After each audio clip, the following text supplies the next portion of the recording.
Hello students, हम लोग methods of estimating reliability और टाइप्स ऑफ रिलायबिलिटी पढ़ रहे थे। इसमें हमने दो मेथड्स को पढ़ लिया था। पहले मेथड्स था test retest method and the second method is parallel method.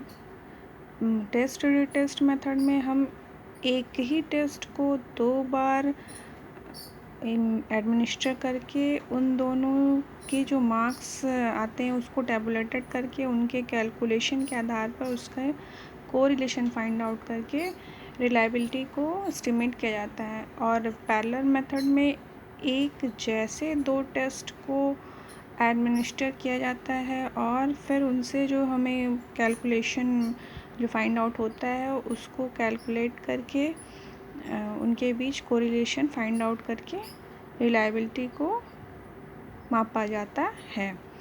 इन दोनों ही मेथड्स में जो है किसी भी टेस्ट को दो बार इम्प्लीमेंट किया जाता है, दो बार एडमिनिस्टर किया जाता है।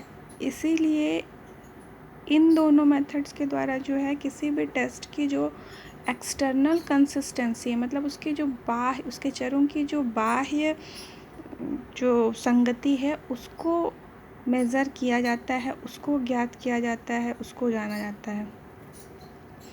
आइए हम आज इस वीडियो में आगे के दो मेथड्स को देखते हैं।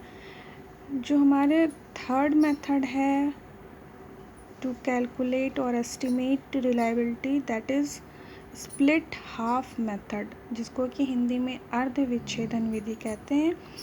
इस विधि में क्या होता है स्टूडेंट्स कि किसी टेस्ट को सिर्फ हम लोग एक ही बार एडमिनिस्टर करते हैं। ये मेथड और जो नेक्स्ट मेथड हम पढ़ेंगे, इन दोनों ही मेथड्स में किसी भी टेस्ट को दो बार या दो से ज़्यादा बार प्रशासित नहीं किया जाता। एक ही बार प्रशासित करके किसी भी टेस्ट की रिलायबिलिटी फाइंड आउट की जाती है। क्योंकि इसके पहले जो हमने दो मेथड्स पढ़े उनको एक ही टेस्ट को या एक जैसे दो टेस्ट को बार बार स्टूडेंट्स पे जब हम बार बार या दो बार जब हम स्टूडेंट्स पे अप्लाई करते हैं तो उससे क्या होता है कि बहुत सारे डिसएडवांटेजेस का सामना टेस्टर को या टेस्ट लेने वाले व्यक्ति को करना पड़ता है, जिस कारण से इन सभी डिसएडवांटेजेस को ध्यान में रखते हुए कौन कौन से डिसएडवांटेजेस, जैसे कि टाइमिंग की प्रॉब्लम आती है कि दोनों टेस्ट में टाइमिंग का गैप एग्जैक्ट कितना रखा जाए, स्टूडेंट के मेमोरी का इफ़ेक्ट पड़ता है उस पर, स्टूडेंट्स की एबिलिटी का इफ़ेक्ट पड़ता है, और स्टूडेंट्स के या जो जिनका भी हम टेस्ट ले रहे हैं या उसके जो है इंटरेस्ट का भी इफ़ेक्ट पड़ता है, जिसके कारण कि टेस्ट उतना एग्जैक्ट या उतना रिलायबल नहीं हो पाता जितना उसको होना चाहिए। तो इन्हीं सभी डिसएडवांटेजेस को ध्यान में रखते हुए रिलायबिलिटी फाइंड आउट करने के कुछ और मेथड्स को निकाला गया, जिसमें से कि एक है स्प्लिट हाफ मेथड। इस मेथड में एक ही टेस्ट को एक ही बार एडमिनिस्टर किया जाता है, लेकिन इस टेस्ट में क्या किया जाता है कि उस के क्वेश्चनियर को या उसमें जो भी प्रश्न हैं उस टेस्ट के या उस टेस्ट को दो पार्ट में डिवाइड कर दिया जाता है। दो पार्ट में डिवाइड करने के लिए स्टूडेंट्स क्या किया जाता है कि उसके सभी क्वेश्चनों को दो भागों में बांट दिया जाता है।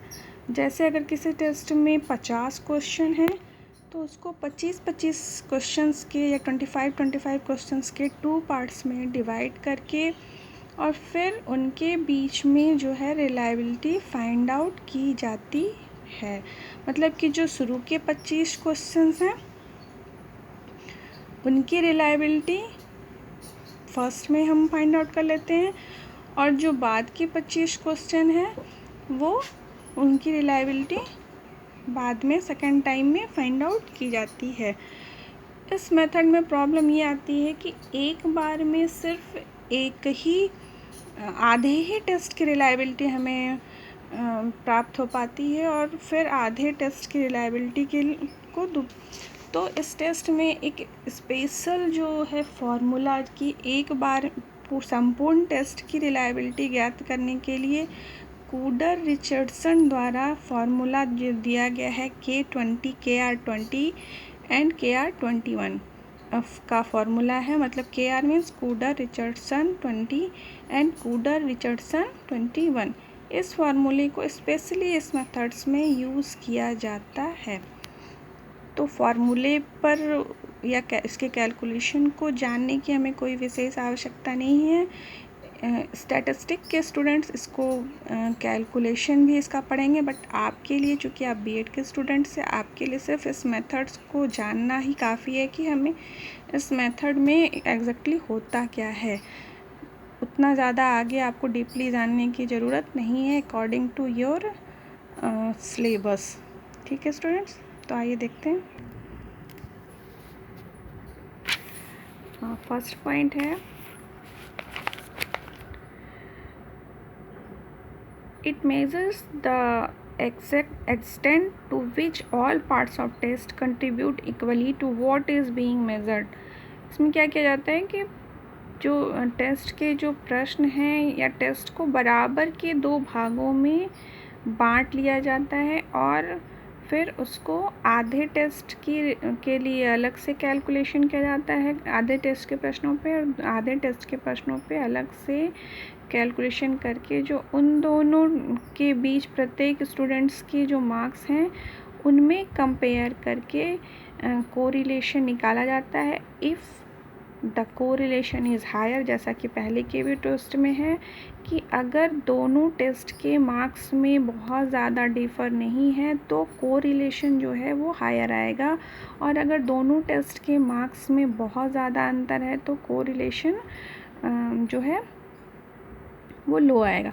और अगर कोरिलेशन हायर है तो हम कह सकते हैं कि रिलायबिलिटी इसकी हायर है या अच्छी रिलायबिलिटी है, और अगर कोरिलेशन दोनों चरों के बीच या दोनों टेस्ट के मार्क्स के बीच लोअर है तो यहाँ पर कहा जाएगा कि जो टेस्ट की रिलायबिलिटी है वो अच्छी नहीं है।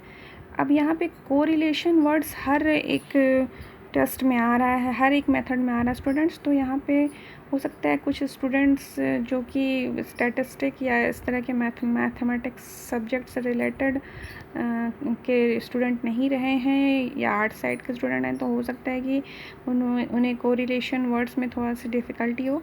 तो कोरिलेशन को हिंदी में स्टूडेंट सहसंबंध कहते हैं, और सहसंबंध क्या बताता है, दो चरों के, किन्हीं भी दो चरों के मध्य किस प्रकार का संबंध है, ये इसको फाइंड आउट किया जाता है किसके माध्यम से, कोरिलेशन के माध्यम से, यानी कि ये दो चरों के बीच किस प्रकार का संबंध है ये बताता है। तो यहाँ पर भी डिफरेंट मेथड में जो हमें दो मार्क्स प्राप्त हो रहे हैं उनके बीच कंपेयर करने का काम कोरिलेशन के माध्यम से किया जाता है, और कोरिलेशन फाइंड आउट करके जो है कि रिलायबिलिटी को फाइंड आउट किया जाता है। ठीक है, This is done by comparing the result of one half of a test with the result from the other half। बता चुके हैं आपको स्टूडेंट। नेक्स्ट पॉइंट है, if the two halves of the test provided similar result, this would suggest that the test has internal reliability है। शुरुआत में ही मैंने आपको बताया था स्टूडेंट्स कि जब किसी भी टेस्ट को दो बार, जैसे कि पहले के दो मेथड्स में टेस्ट को दो बार एडमिनिस्टर किया जा रहा था, तो ऐसे मेथड में एक्सटर्नल कंसिस्टेंसी या एक्सटर्नल रिलायबिलिटी को फाइंड आउट किया जाता था। लेकिन जब किसी टेस्ट को एक ही बार एडमिनिस्टर करके रिलायबिलिटी फाउंड आउट की जाती है तो ऐसे मेथड्स में परीक्षण की आंतरिक विश्वसनीयता को ज्ञात किया जाता है। It can be only effective with large questionnaire in which all the questions measure the same construct। ये मेथड या इस विधि को तब ज़्यादा इफ़ेक्टिव होता है ये मेथड जबकि जो किसी टेस्ट की प्रश्नों की संख्या है वो बहुत ज़्यादा है या बहुत ज़्यादा लार्ज टेस्ट है, तो फिर वहाँ पर ये मेथड ज़्यादा इफ़ेक्टिव होता है। और इसमें एक और बाउंडेशन है कि अगर इस तरह के टेस्ट से हम एक से ज़्यादा गुणों, एक से ज़्यादा ट्रेट्स को मेज़र कर रहे हैं तो वहाँ पर जो है कि रिज़ल्ट जो है वो सही नहीं आएगा। ये मेथड इफ़ेक्टिव तभी होता है जब एक बार में हम लोग किसी एक ही कंस्ट्रक्ट या एक ही चरों के ऊपर टेस्ट कर रहे हैं। इस विधि को हम लोग ऑड इवन में आइटम्स में बांटकर या फिर किसी भी टेस्ट के प्रश्नों को आधे आधे भाग में, जैसे कि अगर किसी टेस्ट में 100 प्रश्न हैं तो आधे को हमने 1 से 50 को हमने फर्स्ट हाफ में बांट दिया और 51 से 100 को हमने दूसरे आधे भाग में बांटकर इस टेस्ट को एडमिनिस्टर किया। ये सब बातें तो पहले भी हो चुकी हैं स्टूडेंट, ठीक है। इस मेथड को हमने जान लिया। अब हम लोग नेक्स्ट मेथड को देखते हैं। जो हमारा नेक्स्ट मेथड है वो है तार्किक समरूपता विधि, जिसको कि इंग्लिश में रैशनल इक्विवेलेंस मेथड कहते हैं। ये मेथड भी स्प्लिट हाफ मेथड की तरह से इंटरनल कंसिस्टेंसी को चेक करती है किसी भी टेस्ट के, बिकॉज इस मेथड में भी किसी भी टेस्ट को सिर्फ एक ही बार एडमिनिस्टर किया जाता है। इस विधि में क्या होता है कि हम क्वेश्चनियर को, जो भी टेस्ट के प्रश्न हैं उसको एक ऑर्डर में अरेंज कर देते हैं, मतलब कि प्रश्नों को सरल से कठिन के ऑर्डर में अरेंज कर दिया जाता है। मतलब कि शुरू के जो प्रश्न रहते हैं वो ईज़ियर से डिफ़िकल्ट लेवल की ओर बढ़ते हैं और एक सीमा ऐसी आती है जहाँ कि सबसे ज़्यादा कठिन प्रश्न होते हैं और जहाँ पर स्टूडेंट्स को उन प्रश्नों को तक पहुँचते पहुँचते उनको सॉल्व करने में दिक्कत आने लगती है। तो इस मेथड में क्या होता है स्टूडेंट्स कि अगर इस मेथड्स के द्वारा अगर जो है कि स्टूडेंट सारे सरल प्रश्नों को हल कर ले रहा है और कठिन प्रश्नों को जहाँ पर से एक लेवल के बाद वो हल नहीं कर पा रहा है, तो ऐसे टेस्ट को रिलायबल माना जाता है। इस टेस्ट का कैलकुलेशन मेथड थोड़ा सा डिफ़िकल्ट होता है। इसके लिए भी KR20 और 21 मेथड्स का यूज़ किया जाता है, यानी कि कूडर रिचर्डसन के फार्मूले 20 और KR21 फार्मूला का यूज़ किया जाता है। इस मेथड के द्वारा भी किसी भी टेस्ट के इंटरनल कंसिस्टेंसी को ज्ञात किया जाता है। सेम स्प्लिट हाफ मेथड की तरह इस मेथड के भी डिसएडवांटेजेस काफ़ी कम होते हैं, बिकॉज़ यहाँ पर स्टूडेंट्स या वेरिएबल्स के इंटरेस्ट एबिलिटी का इफ़ेक्ट नहीं पड़ता, टाइमिंग वाली प्रॉब्लम नहीं रहती है। तो आइए जल्दी जल्दी हम लोग इसके पॉइंट्स को देख लेते हैं। This method is use to assess the internal consistency, बता चुके हैं। We have analysis the item and by analysing the item we can establish a reliability. और जैसा कि हम बताएं ना, अभी मैंने बताया कि हम लोग क्वेश्चनियर को अरेंज कर लेते हैं। तो हम लोग क्या करते हैं, हर एक क्वेश्चनियर को एनालिसिस करते हैं कि कौन से क्वेश्चन ईजी हैं और कौन से क्वेश्चन टफ हैं, और अकॉर्डिंग टू दिस उनको अरेंज कर दिया जाता है। The researcher have to develop only one test, then the prepared test will be administered only once. Researcher क्या करता है, सिर्फ एक ही टेस्ट को प्रिपेयर करता है और एक ही बार उसको एडमिनिस्टर करता है। This test will be administered on a single group. एक ही इंडिविजुअल्स के ग्रुप पर एक बार इस तरह के टेस्ट को एडमिनिस्टर किया जाता है, प्रशासित किया जाता है। आगे है, timing is not more important in this method and all types of error are minimize. Starting में ही हम आपको बता चुके हैं स्टूडेंट्स कि समय की बाध्यता या डिसएडवांटेजेस नहीं रहते हैं, क्योंकि किसी भी टेस्ट को इस मेथड के द्वारा एक ही बार एडमिनिस्टर किया जाता है।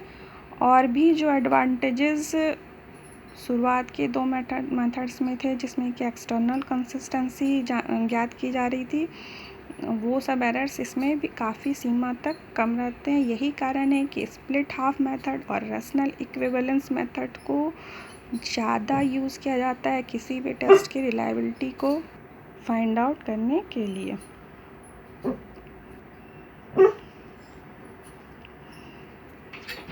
स्प्लिट हाफ मेथड की तरह इस मेथड में भी एक ही डिसएडवांटेजेस है कि इस मेथड में भी हम लोग ये मेथड तभी इफ़ेक्टिव होगा जब हम लोग एक बार में किसी एक सिंगल ट्रेट या गुण का मापन करते हैं।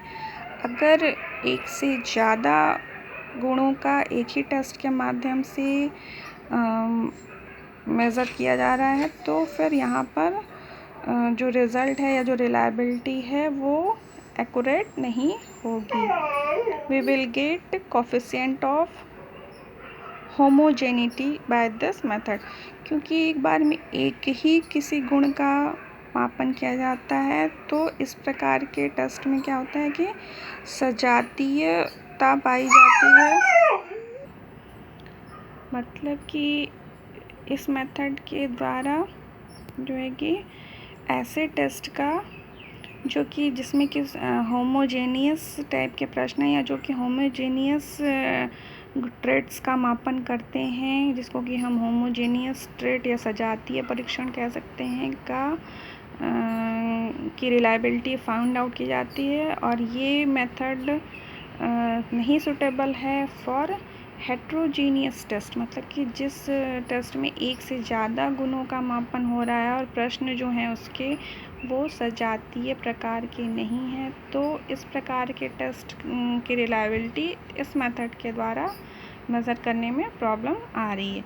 स्टूडेंट्स, इन सभी टॉपिक्स रिलायबिलिटी से संबंधित सभी टॉपिक्स का PDF भी मैं बनाकर ग्रुप में डाल दूँगी, हिंदी और इंग्लिश दोनों ही मीडियम से।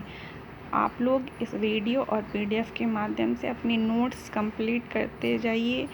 आपके internal test by online method कभी भी हो सकते हैं, सो आप लोग उसके लिए प्रिपेयर रहिए। जितने भी टॉपिक्स पढ़ाए जा चुके हैं सभी को आप रिवाइज करके इसके लिए प्रिपेयर रहिए। Okay students.